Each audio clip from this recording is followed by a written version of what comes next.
Okay, we're recording in a different spot again. All my computers are all occupied. Going on to chapter 2, because I'm really getting into this book, entitled Not Someone to be Trifled With. Now remember when we left off, Colson had dirt to dish on Kissinger. It says Nixon had asked Colson the night before, fireworks, to find out if Kissinger had been unfaithful with the press. Remember, Nixon was very, very paranoid about leaks. My poor dog is scared of the fireworks. It's okay, Zena. It's okay. Stop shaking. It's okay. So Colson, this poor dog is just trembling so hard. Colson was the perfect guy to do a little investigating. He had no compunction about acting as the White House snitch. It would not be the first or last time Nixon would ask for intelligence on Henry Kissinger. They had a history. And this is going back now to November 1972. Kissinger seemed to, with the press, take the credit for all of the negotiations that were happening with Vietnam.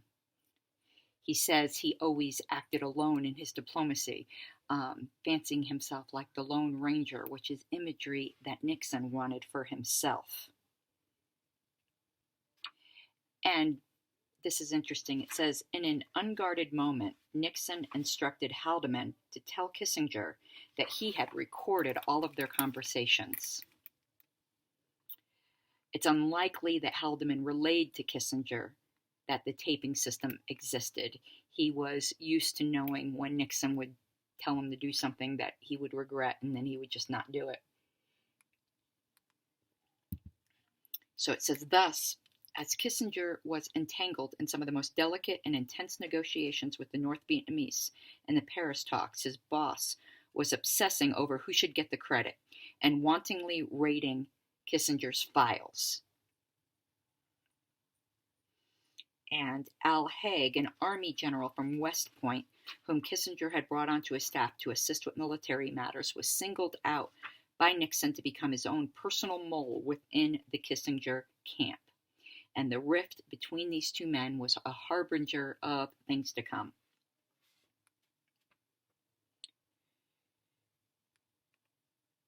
He took, so Nixon didn't get out of the White House much, but he went to New York to do some Christmas shopping with his family. And it said during this trip, Nixon met with John Mitchell at their old Wall Street law firm where Nixon used to work. The topic of Watergate and the secret cash being paid to the burglars to assure their continuing silence likely came up, though Nixon and Mitchell had become somewhat expert in studiously avoiding direct discussions of Watergate. And it seems then that Bob Dole was then chair of the Republican Party. Nixon had him replaced by George H.W. Bush. It's funny, all these names. Oh, and I didn't mention back when it said that it was a split election, that a bunch of Democrats were elected to the legislature. That was the first term of our current president. Joe Biden, excuse me. Got distracted there for a second. So it says Kissinger's negotiations in Paris in November were a catastrophe. After 5 fruitless days, he was instructed to return to the United States, threatening the North Vietnamese with the resumption of unspecified military activities if they continued to stall in negotiations. This is in December 14, 1972. He was sent back to Paris for a second round on December 4th, but the North Vietnamese were going backward, withdrawing points that had been agreed upon and playing what Kissinger called a cat-and-mouse game. Meanwhile, Haig had been dispatched to South Vietnam to convince President Thieu to accept whatever terms the United States could negotiate. In return, Thieu was given, I'm probably not pronouncing that name right, an ironclad promise from Nixon that, if he agreed to the settlement, the United States would respond with swift and severe retaliatory action should the North Vietnamese violate the terms of any final agreement. Then there's this picture here of this meeting. It's in the Oval Office. And it says, this is the meeting where the three men decided to bomb North Vietnam.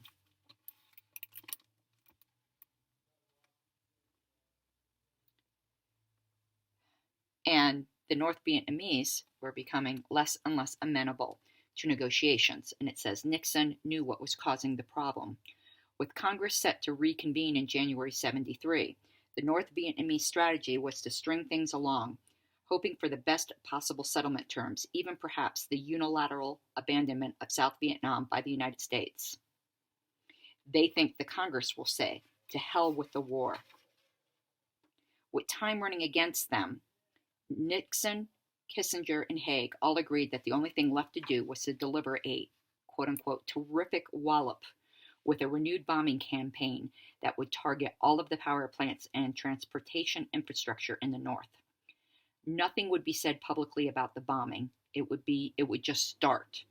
Kissinger would give a low-key press conference on Saturday, December 16th, to explain why the talks had reached an impasse and that the United States stood ready to conclude an agreement whenever the North was willing to deal in good faith.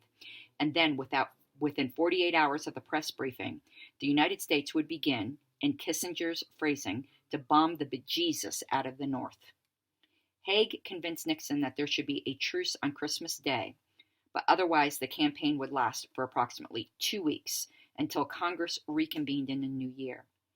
If by that time the North had not buckled and agreed to finish negotiations, Nixon and Kissinger would then simply consider bargaining for the return of the American POWs in exchange for the cessation of the bombing, letting the South go it alone. Remember, Nixon told both men as the meeting was concluding, we are going to be around and outlive our enemies. And then, as if in a grade school classroom, the president reminded Kissinger, also never forget, the press is the enemy. The press is the enemy. The press is the enemy. The establishment is the enemy. The professors are the enemy. The professors are the enemy. Write that on the blackboard 100 times and never forget it. Then everyone was shocked by these bombings, and the press reports not only claimed that there were thousands of civilian deaths, including a direct hit on a 1,000-bed hospital, but also confirmed an alarming loss of American B-52 bombers, owing to the skillful employment of Russian surface-to-air missiles by the North Vietnamese and their Russian advisors.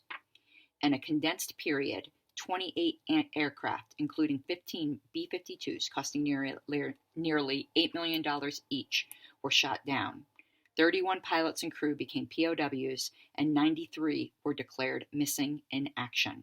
The columnist James Reston wrote that this was a war by tantrum.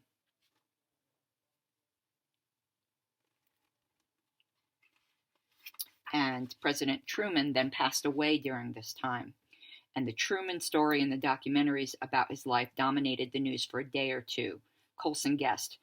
And then New Year's weekend would bring football to capture the people's attention. So they were talking about how they could distract from the bombing.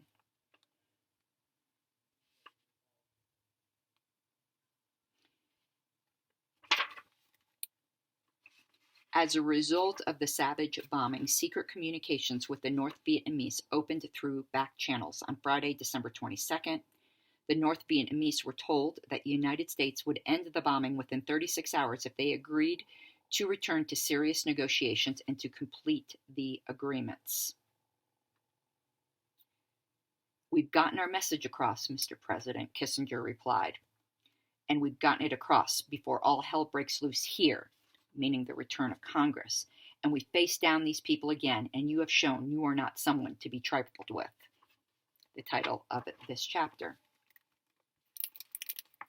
Then it says, almost as if on cue, the New York Times ran an article on Sunday, December 31st, New Year's Eve, written by James Reston, that asserted that Henry Kissinger had opposed the bombing. It may be, and probably is true, Reston wrote, that Mr. Kissinger, as well as Secretary of State Rogers and most of the senior officers in the State Department, are opposed to the president's bombing offensive in North Vietnam. But Mr. Kissinger is too much of a scholar, with too good a sense of humor and history, to put his own thoughts ahead of the president. This fawning portrayal of Kissinger left little doubt that he had been one of the sources for this article, if not the sole source of Reston's statement. And Nixon wanted to know, and he asked Colson to find out if there was any record of any phone calls between Colson and Reston. And Colson confirmed from the phone logs that there were no calls from Kissinger to Reston, but that didn't mean Kissinger hadn't spoken to Reston from a private phone. And before the week was out, Chuck Colson would drag Richard Nixon further into the Watergate cover-up, sowing some of the very seeds that would result in the ignominious end of his hero's presidency and his own trip to prison. Okay, that is it for Chapter 2. So Chapter 3 is entitled, Human Adversaries Are Against Me. It's an interesting picture here of Nixon meeting with the Redskins coach, because football is just interspersed throughout here. Look at this, entered date. September 20th, 2019 is when this is taken out of library circulation.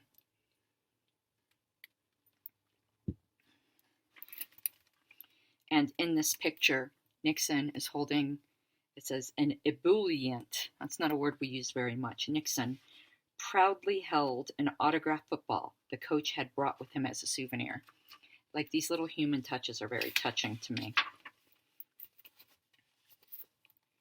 Said, though Colson had said nothing about Watergate in his morning meeting with Nixon, he was anxious about developments that threatened to boil over into an uncontrollable situation. With the start of the Watergate burglars' trial exactly 1 week away, Colson knew a moment of truth approached. That very day, a highly emotional personal letter written by Howard Hunt was on its way to his office. Howard Hunt was a desperate man, and he's going to figure very large in this story. The past 3 weeks had been beyond tragic for Hunt. And for Colson, there was a deep shame in how he had behaved in response to these incredible turn of events. His shame would cause him to finally get involved in Hunt's plight. A showdown loomed. Commitments needed to be clarified and finalized before the trial started. The time for endless vacillation had come to an end. So that's like the summary of what's going to be talked about, those 3 weeks of tragedy for Howard Hunt.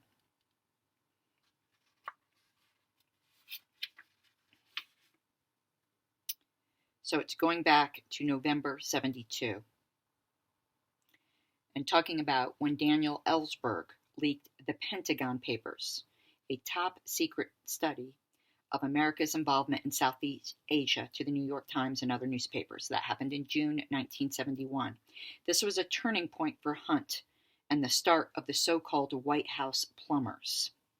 Nixon at first perceived the Ellsberg leak as someone else's problem. After all, the Pentagon study was directed mainly at his Democratic predecessors, Presidents Kennedy and Johnson, and how they had drawn the nation into Vietnam based on deception and dishonesty. But it didn't take long for Nixon to become convinced that Ellsberg needed to be prosecuted for espionage and to sue the New York Times and Washington Post to enjoin them for further damaging publications. If the United States could not safeguard its national security secrets, Kissinger argued, nations like Vietnam and China would refuse to continue to deal with the United States in private talks. Ellsberg was charged, Wild, a reporter, with espionage and other crimes and surrendered to federal authorities. Old doggy here. So there was a special investigative unit. There was Hunt and G. Gordon Liddy. They set up in room 16 in the basement of the executive office building, and they became known as the Plumbers because they were addressing leaks for the chief executive, all starting with that Ellsberg story. After Hunt was arrested for his participation in the Watergate break-in in June 72, Chuck Colson made it clear he didn't want to have any more dealings with him.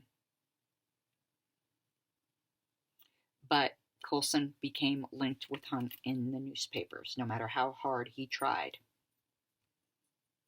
Hunt, G. Gordon Liddy, and the 5 men who were arrested in Watergate all needed money for bail, attorney, and family support.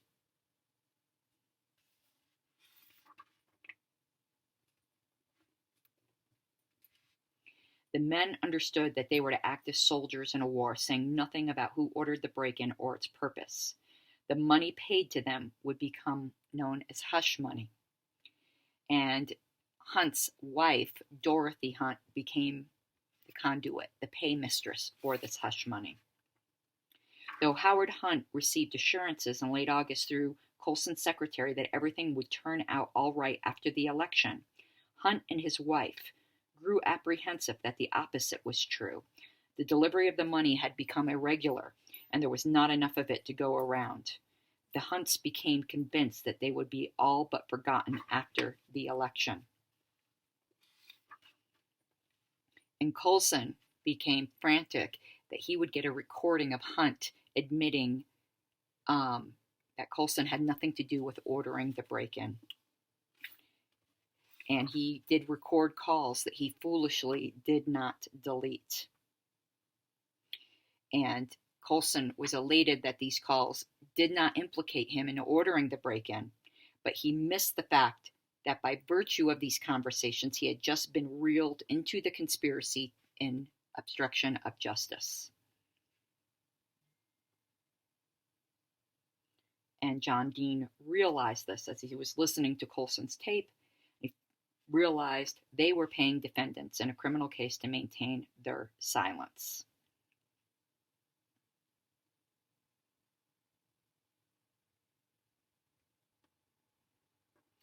And Hunt started basically blackmailing and becoming threatening. And he wrote a memo that was sent to one of the attorneys for the committee to re-elect the president named Ken Parkinson. And the memo said, "The Watergate bugging is only one of a number of highly illegal conspiracies engaged in by one or more of the defendants at the behest of senior White House officials. These as yet undisclosed crimes can be proven." Among other things, Hunt referred to the September 71 break-in at Daniel Ellsberg's psychiatrist's office. They didn't find anything. Ellsberg file, if it existed, wasn't located, but the burglars left the place in shambles. And the people who undertook the operation had to remain silent, and not just because of Watergate. The White House had its own reasons for paying them to keep quiet because this was becoming an extortion situation. Hunt demanded that the administration keep its part of the bargain in return for the continuing silence of the defendants. He laid bare their collective demands in his memo: financial support, payment of legal fees, job rehabilitation, and eventual pardons. And pardons, they knew, had to come from the president himself. So by late November, Howard Hunt and Dorothy Hunt had become a major threat to Nixon's second term. All of these, his landslide win, was placed in jeopardy by two people who seemed determined to blow the lid off the Watergate cover-up if their blackmail demands were not met.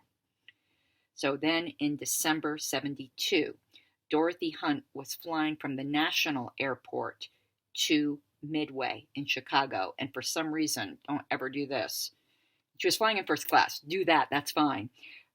Though it turned out not to be fine, but it says, for some reason, she purchased a $250,000 life insurance policy from a vending machine. What's that? I've never seen anything like that.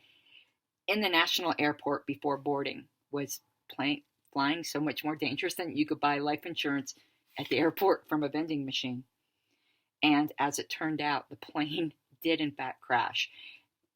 And it doesn't come out and say here that perhaps this was engineered, but certainly implies that it was engineered. I never knew anything about this. So as the airplane was getting ready to land in Chicago, it stalled. And it says, if the pilots knew enough about their aircraft and its weight, they would have guessed that when the stick shaker activated at such a low altitude, there was only one outcome: the plane was going to crash. And it did. It killed some people on the ground, but not everyone on the plane perished think everyone in first class did, though. It says 45 of the 61 persons aboard were killed, many from the toxic fumes of the fire. But 17 in the coach section of the plane and one flight attendant in the front miraculously escaped, some walking out of the rear of the plane in a complete daze. Dorothy Hunt was burned beyond recognition, and she had $10,000 and $100 bills that somehow remained intact that were in her purse. And there seemed to be inappropriate interference by the FBI in the investigation of this crash, but the accident was eventually ruled pilot error. And then Colson delivered the news to Nixon. And it's really interesting. Like, as I'm reading through this, I'm like, well, how could they know this? How could they know that? And I forget, everything was taped. So it says, "Oh my God," Nixon replied, and that his voice registered true shock. So since there are recordings of this author can say this. And they guessed, because Dorothy was such a force in William Hunt's life, that the judge would call off or postpone the trial, at least Hunt's portion, because of the tremendous loss he just suffered. And there was a discussion between Colson and Nixon that the fact that William Hunt was a Catholic would keep him from committing suicide. It's dirty, man. And everyone was worried if that $10,000 could be traced. It says Hunt was a broken man. He turned to journalist and syndicated columnist William Buckley, another name we know, who had first met Hunt as his case officer when Buckley joined the CIA. Buckley would be named executor of Dorothy Hunt's estate.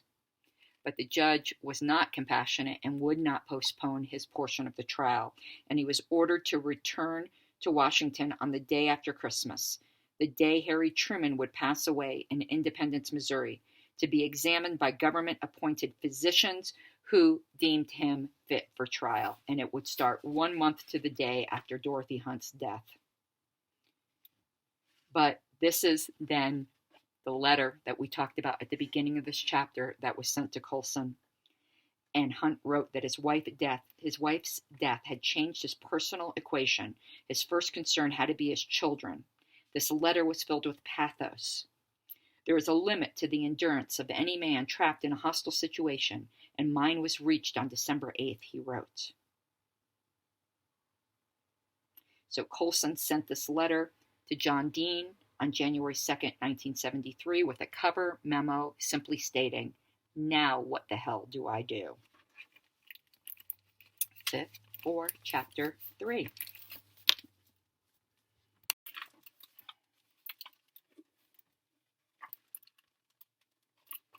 And now we are on to Chapter 4, which is entitled The Abortion Cases.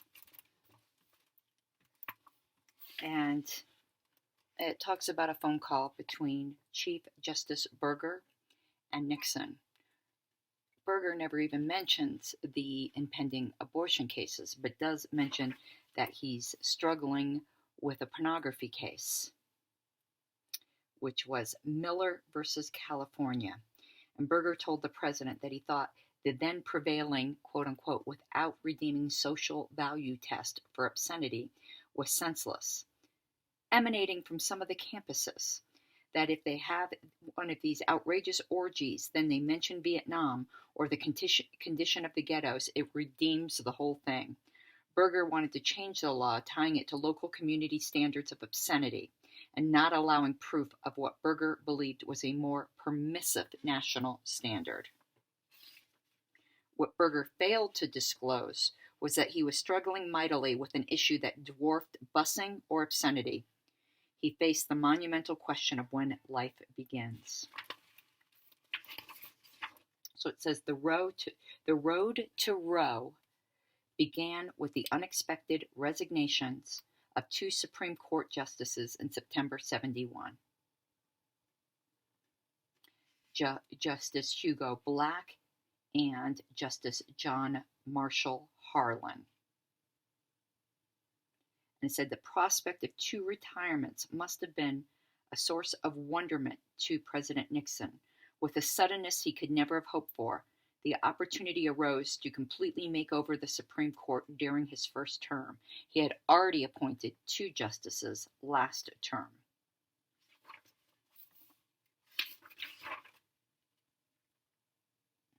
And one of his picks in 71, no doubt to Nixon's surprise, would come to play the decisive role in the outcome of Roe versus Wade and Doe versus Bolton. Now, as he was going through trying to make these appointments, he at first said maybe he wanted to appoint a woman.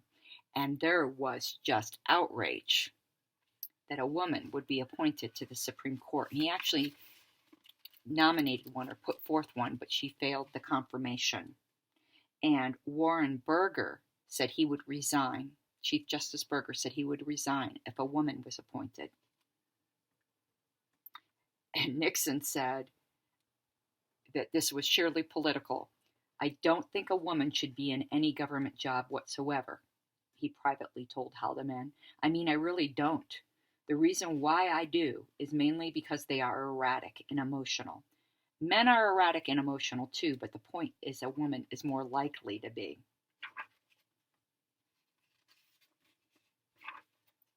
But he ended up appointing Powell and Rehnquist. And this is fortunately for Powell and very critical for Roe versus Wade. Rehnquist took most of the fire during the confirmation process. Powell's liabilities and personal beliefs were mainly overlooked. His age, he was much older, was actually seen as an advantage during his confirmation. He was not expected to last long on the court. Neither Powell nor Rehnquist was asked by anyone in the process about their views on abortion. The abortion question had not yet become a litmus test for Supreme Court nominees.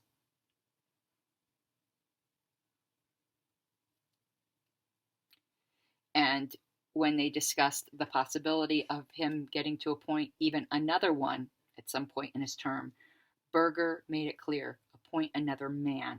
Actually said another fella, but a man. But he was trying to reinforce his conviction that Nixon should never again start thinking about a female nominee. And then that is it for Chapter 4.